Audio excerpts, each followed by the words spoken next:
Hey, everybody, this is Walter. Welcome to Church Coffee, Christianity, Conservatism, and Culture. I am your host yet again, Walter. I'm your co-host, Rob. All right. And so today, Rob, we are discussing Duke L. Kwon and Gregory Thompson's book called Reparations, or at least the introduction, A Christian Call for Repentance and Repair. Rob, I guess just first off, what was your thoughts on just the introduction? Before we even started this conversation, I think we both thought it's almost an introduction to the introduction. They open the introduction of the book with a letter that is just so good, straight fire. It's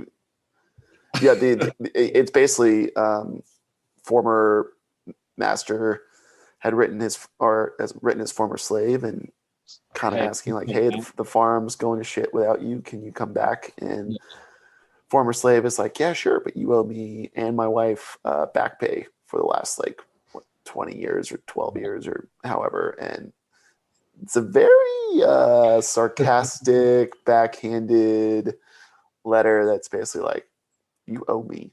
Yeah. And I thought it was really interesting in the introduction.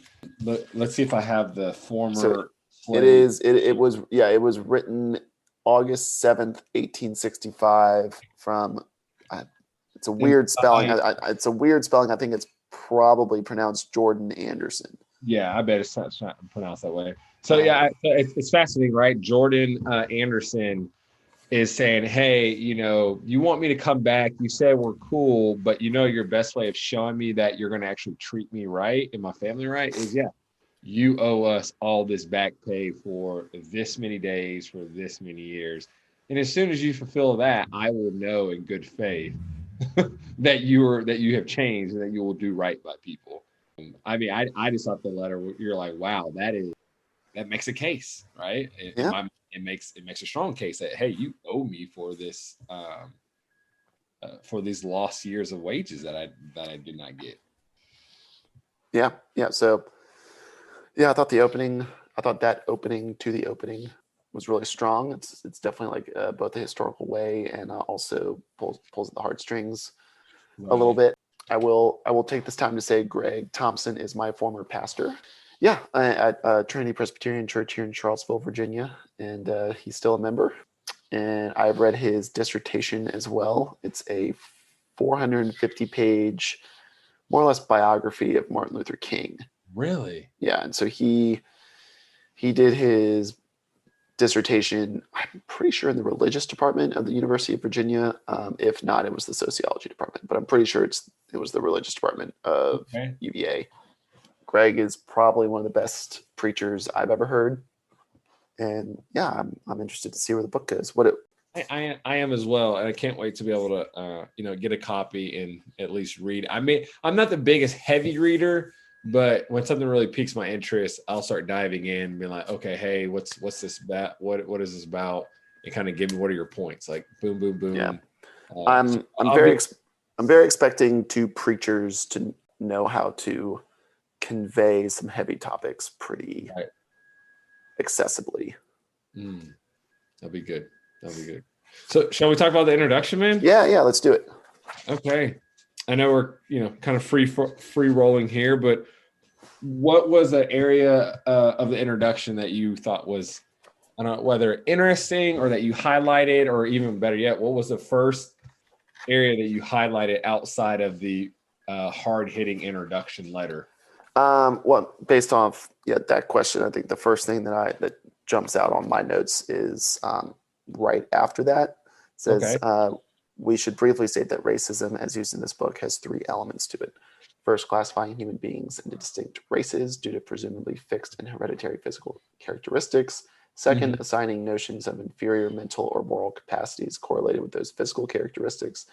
And third, pushing people who have seen those physical, mental, and moral qualities into the margins of social order, which I think is a pretty solid breakdown of what people might mean by racism.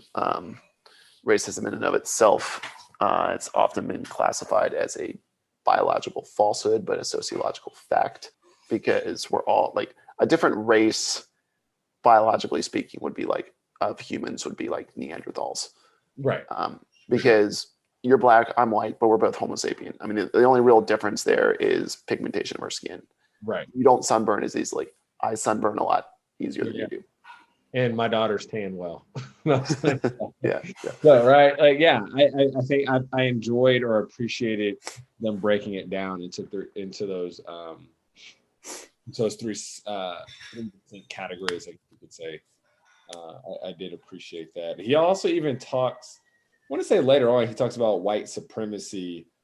What is this it right here? Basically, he talks about white supremacy and breaking that down as well. I don't actually have those notes highlighted on my page. I think they kind of go from the kind of cultural standpoint of white supremacists being neo-Nazis or the KKK and being like, it's a little bit broader than that, which I'm going to hold my reservations of that only because I at least subscribe to the notion if you're going to define something, it needs to be narrowly defined, or at least because the broader a definition of something is, the more it encompasses, to possibly the point of it being too encompassing to even be a good definition. Okay. Right. Like if the definition of black is just anything that's not white, or if the definition of red is anything that's not red. It's like, is it that, or is red an actual hue on the color spectrum that we can actually define in a wavelength? We're going to take a quick break and have a word from a sponsor. Shenandoah Coffee Roasters has been a staple of Charlottesville since 1993. They offer over 25 varieties of specialty, boutique, and gourmet coffee using only the finest Arabia coffee from all over the world. Coffee is their passion, and they painstakingly search out the best coffee available. Nothing is taken for granted as they continually strive to provide the best coffee they possibly can. They roast all their coffees to order based on the needs of their espresso bar, ensuring that only the freshest and highest quality coffee leaves their roasting house. Grab a cup at any of their 3 locations, Main Restaurant Preston, on the corner, or on Ivy Road, or order a bag online at shenandoahjoe.com. Today's sponsor is SVOE, Copiers, Maintenance, and Green Initiatives. Business partnerships from coast to coast and everywhere in between. SVOE. Visit svoe.net for more info and contact Doug Woodside, whose info is in the show notes below if you are interested in purchasing copiers or printers. And I appreciated him actually breaking it down again into 3, like any good Presbyterian or any good evangelical, breaking it down into 3 I think it's just a Reformed in general. Oh, Reformed. Yeah, I mean, you've got to have those like bullet points, right? 3 only, man. Yeah. So I good Trinitarian doctrine. Right. I appreciate him saying, hey, that's the truth, the theft of power and the theft of wealth. And how you can look at the history of America and see that play over and over and over again. Yeah, I thought it was like mini introductions, just kind of giving a brief overview throughout what chapter 1 is going to be like, what chapter 2, what chapter 3. Those are always kind of just laying out the arguments, the arguments and the roadmap is always, I think, helpful. And I also think that's very Presbyterian, is kind of giving the quick bullet points ahead, and then we'll dig down into it, right? Yeah. What about you? What else kind of jumped out at you? Okay. So there's a couple, like page 17 introduction, but if I was going to be like, hey, let's really jump in. This, I think it's hard because what is it? He talks about restitution and restoration, right? And so he says these 2 ethical responses to theft, restitution, where we are culpable, and restoration, even when we are not provide a broad foundation for a Christian account of reparations. And he says this: reparations is best understood as the deliberate repair of white supremacy's cultural theft through restitution, returning what one wrongfully took, and restoration, restoring the wrong to wholeness. And he says we'll discuss that in chapter 5 and 6. The part that I was like, man, if we were really to play that out, what does that mean for Native people and indigenous people in America? Or females even. Ooh, okay. So even females. Yeah. Right. Do we get, I wrote this, do we give it all back? Do we literally say to our indigenous Native American brothers and sisters, this is your land now? Kind of sorry. Right? Like, how does that? Yeah, I think later in the introduction, they also kind of say like, those are also important questions, but that's not the premise of the book. Clearly, the focus of the book is narrow, which, if you're trying to do all that, trying to conquer every single problem and set everything else right, then then you'll just be sitting around waiting for the second coming, right? Yeah, so, can't do nothing. Start small, work big. Yeah. The thing that really got me, I was like, okay, so what do you do with that? But then practically, how do you even start righting what was wrong? Right? How do you give back so many years of stolen labor? And then practically, to what generation do you go? Right? So I am 1, 2, 3, 4 generations removed from slavery. I was like, so do I get reparations? Because there's so many other people. Would your kids? Right. Right. Because now that they're, half black, half white, Yeah. So, yeah. In preparation for this, I think it was last week or 2 weeks ago, NPR, one of the NPR podcasts, Marketplace, actually talk to an economist and a sociologist who wrote a book about reparations that actually do the heavy lifting of like what they would think the breakdown should be. Okay.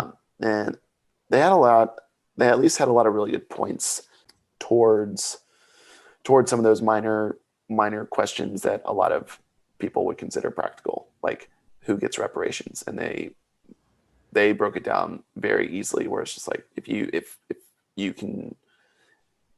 you, Walter, can trace your lineage to at least one person who was enslaved in America, you get reparations, and then your kids will not. Your descendants will not be able to get reparations. Or another thing was, or if you can trace, or if someone in your line went to a bank and was denied a loan based off redlining, then the government should give them interest-free loan. So instead of kind of like carte blanche, these, if you're black, you get something in America, because they were like, what about West Africans who just immigrated here? Why wouldn't they get anything? Yeah. So that's what and there are a variety of other things. Like, you have to also show that you've identified as black for, I think, 10 years or greater on government documents, and, check. Yeah. X, Y, Z. So I think even then, I mean, we're talking like trillions of dollars, which I think before 2020, you could have said, oh, you can't print trillions of dollars without runaway inflation. And now we've had 3 stimulus packages. So now I'm almost kind of like, I don't know if that argument flies anymore. I know. Something else that you like or stuck out to you? I really thought the kind of like, I was about to say dumbing it down. It's not dumbing it down. It's not oversimplifying, but just kind of the angle of theft. The theft of bodies, theft of power, the theft of wealth, the theft of labor, the theft of culture is very striking, and you can still see a lot of those repercussions. Yeah. How is you, as a conservative white evangelical, even though, right, we're millennials, and I think other generations, still like, oh, you're just a millennial. How do you think conservative white evangelicals will take this book, or whether or not they even read it? But does it help you? Did the introduction, or even the thought of them phrasing it as theft, help change the way you would talk about it, reparations? It definitely helped, for sure. I'm going to go into this as open-minded as possible. I think they also later in the introduction do say, they're like, we're not presenting a plan because we're not sociologists and economists, which is fair, right? This is more of a theological undergirding to why we should even be talking about this, which for this book and for this purpose, I can totally buy that. I think a lot of conservatives, and especially a conservative like me that wants to hear the nitty gritty, is going to have a lot of those problems. That's where their problems are probably going to be, is less about the theology and more about, all right, how does this work out practically? Does every Black person get, check and then it's done? We are going to take a short break for a word from our sponsor. Today's sponsor is Realtor Alex Discornia of Howard Hanna RWR. He is the Charlottesville area realtor. Since Alex is a Charlottesville native, he has homegrown experience in the area. No matter if you're a first-time home buyer or looking to downsize, Alex will work hard to understand what you want in a home and get you the best price available. He also is just a fun guy to work with, easygoing, down-to-earth, and an overall enjoyable presence. Find Alex's direct information in the show notes below. Our listeners tend to be churchgoers, dog lovers, gym rats, and of course enjoy a cup of coffee. What they don't enjoy is yard work. Mowing their lawn, pulling weeds, pruning bushes, spreading mulch, the stuff you love when it looks good, but don't have time to actually make it happen. Charlottesville Lawn Care is the solution. They're the #1 rated company in Charlottesville, and they're eager to serve you. One of their clients called them a well-oiled machine. If you don't want your yard to go to schmuck this season, but don't want to squander your nights and weekends, don't go anywhere else. Just Google Charlottesville Lawn Care or visit cvillelawncare.com. Delve into stuff that they know they're going to disagree with already. I think that's a classically liberal ideal that maybe not capital L liberally, right, but an idea of just like, even if you disagree with something, you should at least engage with it. I studied military history in college, and the worst blunder you can ever make in being prepared in a military fashion is underestimate your opponent. So even if conservatives are like, I'm not going to agree with that, I'm like, okay, well, look at it this way. If you don't engage with their arguments, you're just going to look stupid when you just assume they're wrong, and then they've prepared and you haven't. Yeah. That would be my biggest argument for why conservatives should read this book, because I think in general, liberals are going to really like this book and conservatives are not. And then I would rather have a more detailed discussion on if you've read the book or in general. Right. What about you? How do you think this specifically, but also this topic in general, is going to play out over the next few years, both in the church and in the culture writ large? So in terms of, so Christianity, culture, and so the way I think it's going to play out is, yes, this guy's wrote this book and he's going to release it, and I think it's going to be a really good book. I don't really see the conservative church responding well, because one, the conservative church has let go of the arguments of social justice. They've kind of let go and punted the football on on issues that I can just say, quote unquote, liberals are at the forefront of, again, in quotations, liberals. But what I would argue is, I think specifically white conservative evangelicals, majority will just look at this book like, this is racist, this is ridiculous, this is wokeness, critical race theory. They're going to go down those punchline arguments just to be like, okay, whatever, we disassociate it, we disapprove it. My hope is that,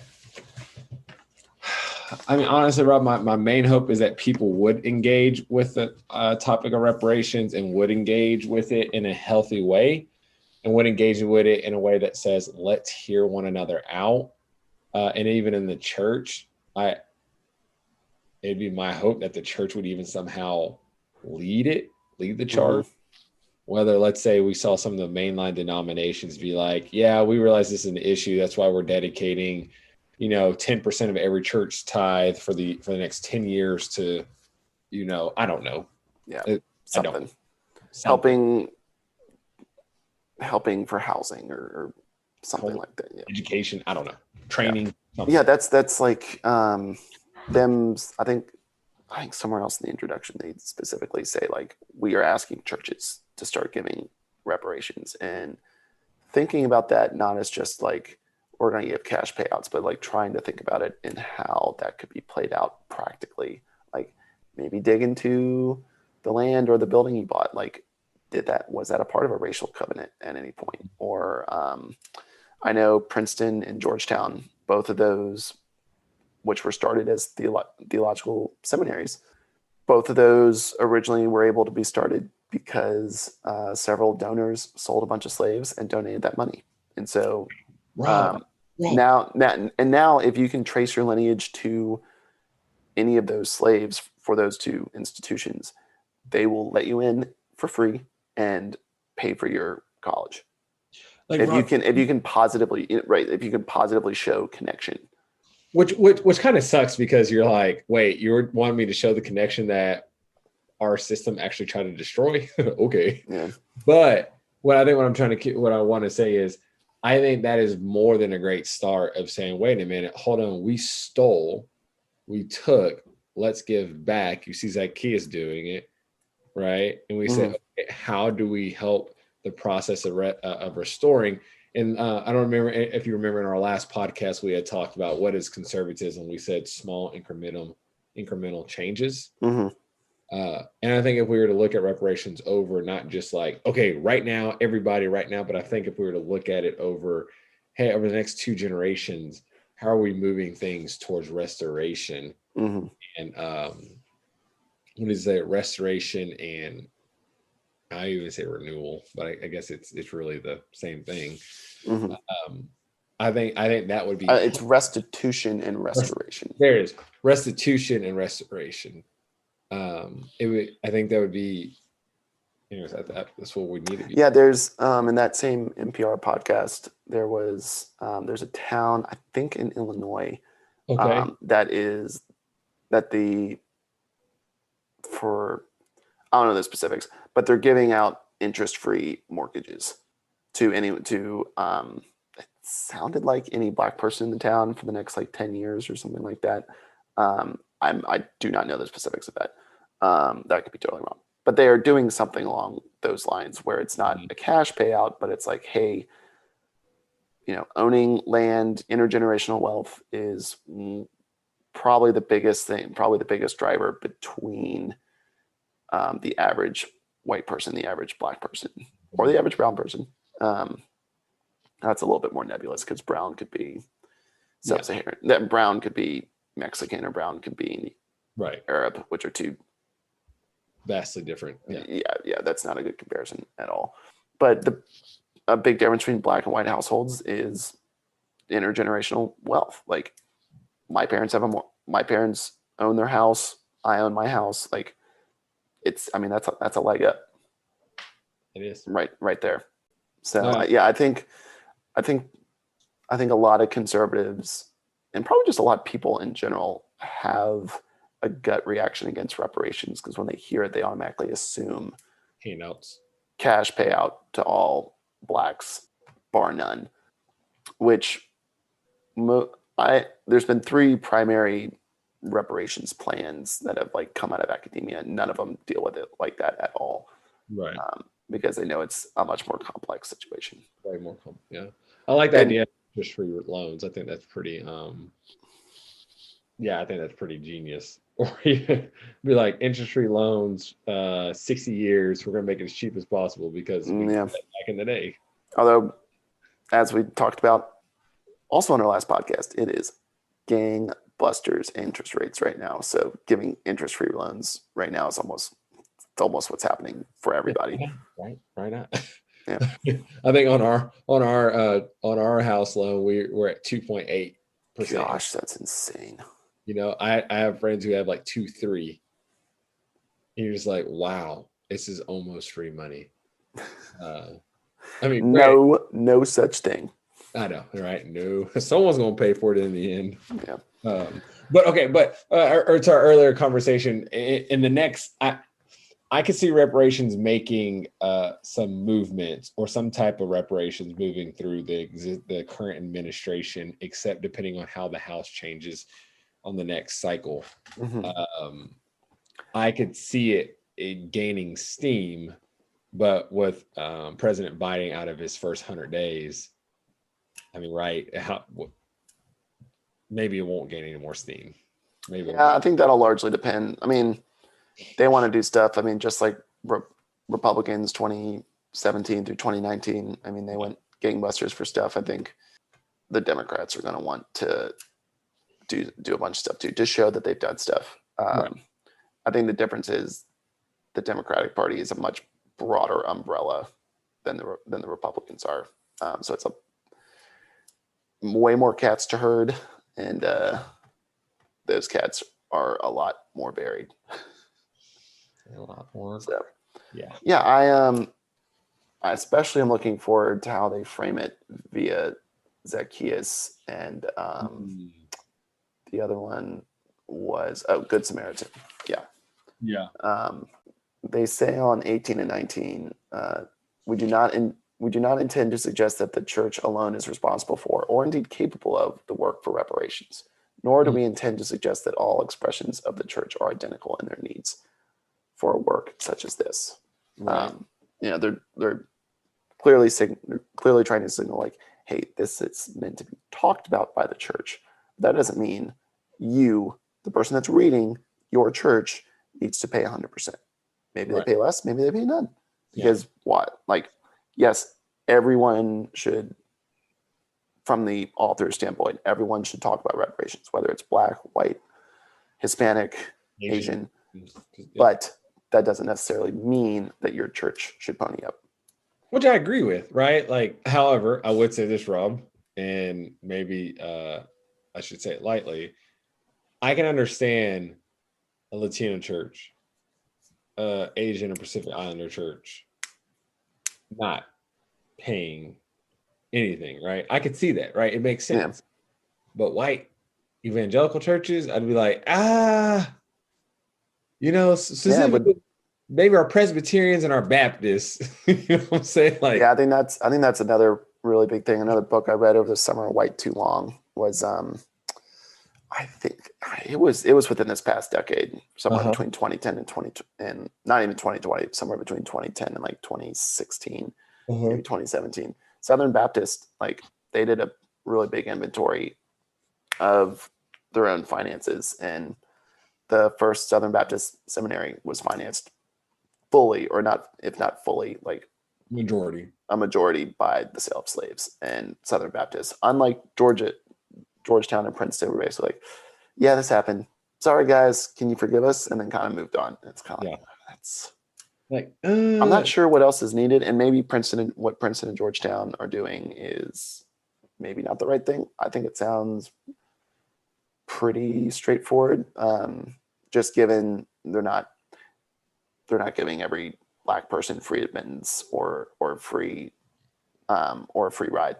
But at the same time, it's also, I can feel it kind of cop out if only because it is much harder to trace lineage based on slaves, because they just didn't keep as good of records. And the records they did keep were not familiar records like the state normally would, but they are economic records. Right. Yeah. Right. Like the first person I could trace back to on my dad's side of the family, his name was Walter Turner. I think he was born in the 1850s. Don't quote me on that. I'm pretty sure he was born in the 1850s, which would have put him, during slavery. And then his son, Walter Scott Turner, then he had a son who was my grandfather, then my father, then me. So I'm pretty sure I can trace my lineage to a slave or the son of a slave and a slave owner. But again, okay, going back to the thing, it stinks that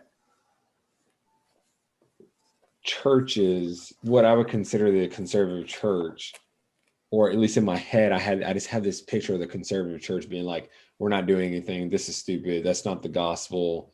We're sorry. I wasn't really in it. I didn't have anything to do with it. I wasn't there.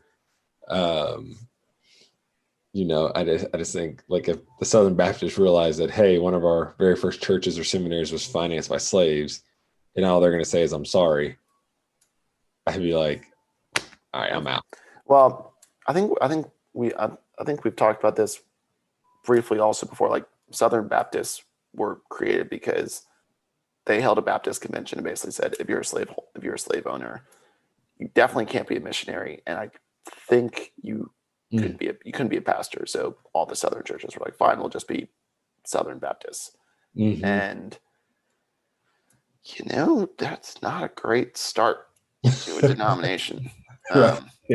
Not at all. Which is like the Methodists, for why they're called United Methodists, is for a while they had Southern Methodists and Northern Methodists, and then I think it was actually just in the 60s when they actually came back together. Maybe it was earlier or later. I don't think, it probably wasn't later, but at some point there were two different Methodists, and then they came back together to be reunited. I'm like, wow, wouldn't that be such a beautiful thing if like Northern Baptists and Southern Baptists could like reunite under a banner? Like how, like, I feel like that's so much more gospel oriented. Yeah. The reunification of brokenness. Right. Yeah. Which I think is what Greg and Duke would go back to. Is like, isn't that what we're talking about? Is striving towards reunification. Yeah. Because there has been theft, and what do you do when something's been theft? I thought it was also interesting that they, at least in the introduction, they do not seem that they're outlining anything based on any of the Mosaic Code or anything from the Old Testament in general. No, fascinating. Like I would have expected something, from Deuteronomy or Leviticus or Exodus or Numbers, something in the Mosaic Code about, if you steal a donkey, you got to give it back or pay what it's owed, or even with, I think it's Daniel that prayed for like an intercessory prayer for the nation of Israel while they were in exile. It was definitely, I'm pretty sure it was Daniel. So I'm interested that they're only focusing on two New Testament passages. Yeah. At least that's what it looks like from the introduction. Right. Yeah. I still wonder, I don't understand how practically reparations could work. I again, theologically, I'm like, no, I'm on board. And I'm on board with for the church and the government of making steps towards reconciling and repairing. But then also know it goes so much more deeper, because culture and cultures have been developed out of brokenness that money can't solve. Yeah. Right. So there was when Germany paid reparations to Holocaust victims, by specifically, most of them, not most of them, but a lot of them were living in Israel at the time, and there were massive protests because they're like, we're not going to you can't buy us off for this. You can't say, which is what it was viewed as. Can't speak to the right. But the German government was like, saying this is a starting, not an ending point. Yeah, that's something that I would be worried about just from reparation. Practically, if reparations were paid out, I'm just kind of like, does that mean that does the N word just something like disappear? I know as a Christian, like it doesn't, because there's still sin in our heart, but like also knowing sin throughout the culture, it's like, I'm sure there are people out there that would just be like, you don't get any special treatment. And in fact, since you've been paid off, tough break, I want to treat you like what I wanted to treat you. Right. There was like, a social code, and now that's like kind of been broken. Right. Yeah. We're going to take a quick break and have a word from a sponsor. If you have a house with gutters, you need to talk to the pros. Charlottesville Gutter Pros. Gutter cleaning is usually done by random guys you hire one time and never saw again. They're not professional, they're not trained, and it's not really clear if they actually know what they're doing. Most people don't even think about their gutters, but just like changing oil in your car, it's important to keep your gutters clean and working properly so water flows away from your house instead of onto your foundation. Call Charlottesville Gutter Pros. Their technicians are awesome and they know what they're doing. You might even recognize them from seeing them at your favorite breweries or dog park. They'll take really good care of you. Find them on Facebook or Google. Charlottesville Gutter Pros at SeavilleGutterCleaning.com. Housing, education, you got to look at healthcare, a lot of the major things. Dude, Rob, you even got to look at restaurants, right? Like, and supply chain. Yeah. No, yeah, it's the full gamut, man. Yeah. And Yeah, I'd like you to flesh that out a little bit more. Just you kind of saying you're worried about the practicality of reparations. Yeah, I think the practicality is okay. So you could do the monetary stuff, or you can even do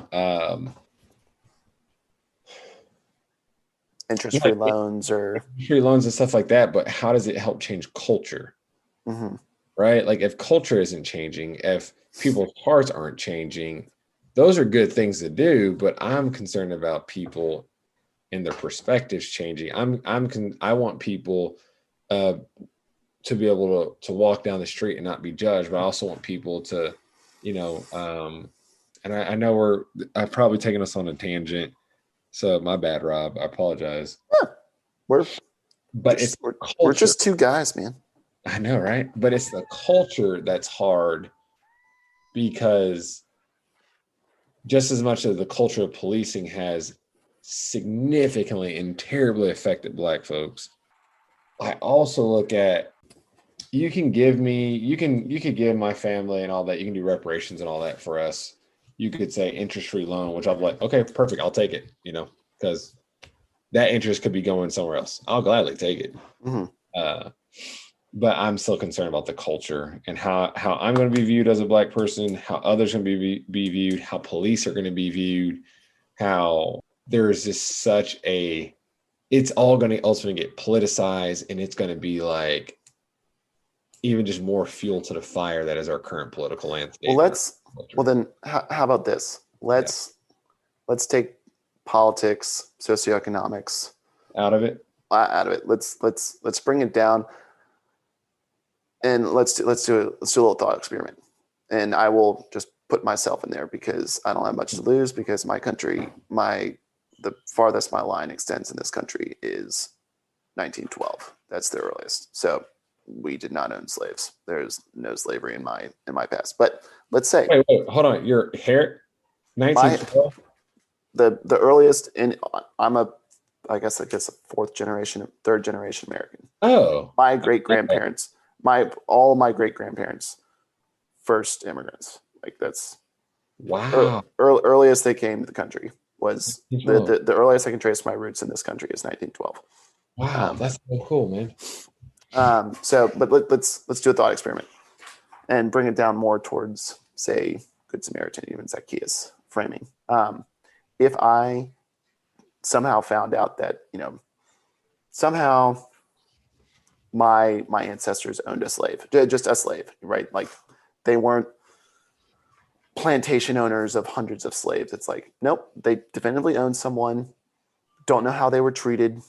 Don't know any of that, but they definitively owned one person for 15, 20 years, right? What do you think the Christian response to that should be on just a grounded, personal, inter and intrapersonal basis? I think you'd have to find that person and their heritage and their lineage. Be like, I think you'd be like, my family stole this amount of money and this amount of work, this amount of love, money, whatever. We stole that from you guys. And I think you got to go back and say, we have pulled together what we can afford to give. And we're saying we are so sorry that happened. Or maybe not even that, being like, hey, we can get together and come up with a number, or maybe not a number. We can start someone else and make a calculation, and then, maybe if they're both Christian brothers, what if my lineage owns someone in your lineage? Like, as a Christian, do you say, mm-hmm, I forgive you? Or as a Christian, do you say, just like with Zacchaeus, it's like, no, I will take what is owed to me, not out of spite and not out of greed, but out of just like, it's owed. Yeah. Or, maybe find a middle ground, or that same book I read over the summer, White Too Long, I think had a really good example of this, where like a Baptist church, I think in Alabama, I'm not sure, they had split, and there was now a definitively Black church and definitively white Baptist church. And the white Baptist church found out that its historical building was built because of the sale of slaves, and that prompted just kind of not a reckoning, but a soul searching where they just decided to try to mend fences. Maybe someday down the line they'll talk about reparations, but the pastors were like, we gotta fix the culture first, right? Well, what you were saying. Mm-hmm. Yeah, I don't think they used that phrasing, but they're basically like, we got to fix this culture between our churches before we even talk about, do we reunify? Do we sell our church and give it to you? Those questions had not been asked for years and probably still won't be. But, that's, yeah, I think that's, and it might still, I think that's at least the gospel starting point. Yeah. And the gospel endpoint, as I think Greg and Duke are saying, is also not a cash check, right? That might be part of it. It's wholeness. Yeah. But well, yeah, because if it's a cash check, then we have to go back and look at our response to Indigenous Native Americans and be like, we gotta get the land back. Like, we gotta get back. Sorry, guys. But I think the first thing is you're like, oh snap, our family wronged you. We're sorry. We want to have relationship with you. We also know that we will need to talk about monetary compensation or some type of compensation because something was stolen. Like when I stole money from my one of my best friends growing up, like I actually repaid him back everything I stole, but it still took him forgiving me and us reconciling. I mean, we're still good friends to this day now. Mm-hmm. But I still had to pay back. It wasn't just like, hey, I'm sorry, I'm not going to give you your money back. I actually gave him his money back, and I think I actually paid him more. Well, that's Zacchaeus, right? Like he paid 7 times the amount that he stole. Yeah. But I think the interesting thing about Zacchaeus is like Jesus didn't say stop being a tax collector, right? He just said do your job better. Like Jesus, who can be framed as a revolutionary figure, probably should be, but at the same time, he didn't say tear down Rome, like evil imperial colonial system that it was in the Jewish land. He said pay taxes to Caesar. Yep. I mean, that's how that is a hard call, right? To like pay what is due, even if it's to something that is evil, vile, corrupt. Mm-hmm. Not that I'm calling reparations that, but but you're you're good. Yeah, just framing it in the standpoint of, I think John the Baptist also said something similar for tax collectors. It's like, don't collect more than what is owed. Mm-hmm. Right? Like, do your job basically. Yeah. Because we're all going to be living in the world and living in corrupt systems, right? So let's try to make as best as we can. Yeah, and as honorably and as gospel-oriented as possible. Yeah. I can still, like, if I was looking at political, I can still just see this going, like, unfortunately, like churches in Texas, specifically evangelical churches, one of the issues or one of the things is it's like, how does your theology practically play out? Not just in people hearing the gospel, but how is that affecting the way we're attacking systems and whatnot? My good friend Jeremiah said, right, you can go to who's a friend of the podcast. Yes, he is. Thank you, Jeremiah. He was talking about, most evangelical churches, they're gonna talk about human trafficking and how to stop it. How do we fight against it? And how do we identify it and work to get rid of this evil that it is, right? Why can't we take that same thought and that same logic and apply it to policing or apply it to racism or apply it to social injustices, right? Why can't we say, wait a minute, we know that this is happening and it's not okay. So how do we talk about it in our churches in a manner that leads people to action? So we think about how can we talk about the history of our nation and the effects of it in a manner that says that even we're able to paint a beautiful picture. Like, it'd be nice if we could paint a picture of what does it look like? What does a healed America look like as a result of slavery, Jim Crow era, policing, mass incarceration? What does that redlining? Redlining. Like, I think it would be beautiful if we could paint that picture. Yeah. Well, I think that picture's probably been painted towards the end of the book of Revelation, which probably means not really going to look like that until second coming. But right. But I think that is a crutch that'll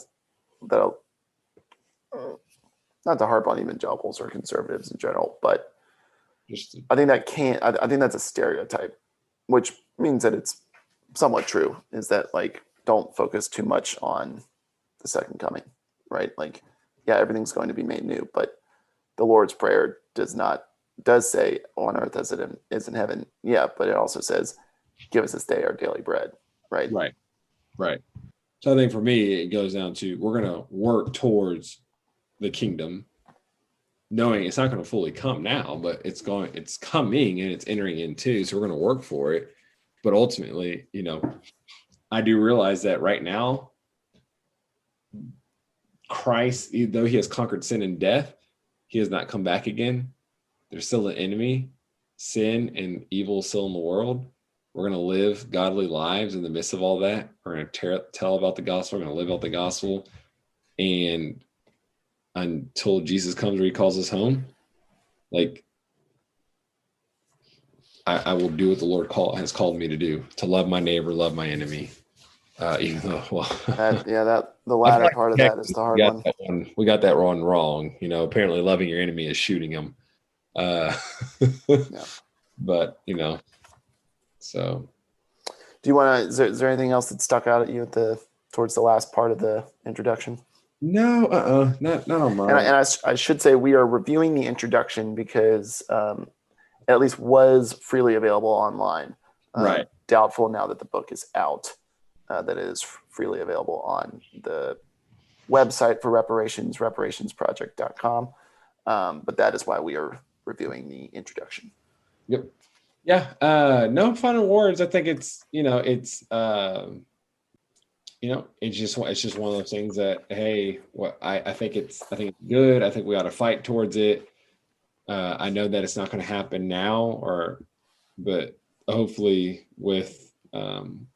hopefully even by churches talking about it, the world will know, or the unsaved, or the people who are outside the church will know that Christians, this is something that Christ cares about.